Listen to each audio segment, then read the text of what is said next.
Diqqat, bugun kechga tayyor turing. Hozirgina e'lon qilindi. Assalomu alaykum aziz tomoshabin, tezkor xabar va yangiliklardan birinchilardan bo'lib xabardor bo'lishni istasangiz, video ostiga bir dona like bosib, kanalimizga obuna bo'lishni unutmang.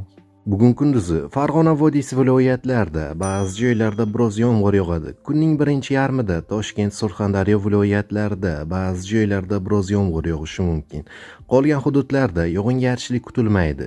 Ba'zi joylarga tuman tushishi mumkin. Shamol 7-12 metr sekund tezlikda esadi. Harorat 6-11 daraja iliq. Shimolda 2-7 daraja iliq bo'ladi. Poytaxtimizda kunning birinchi yarmida biroz yomg'ir yog'ishi mumkin.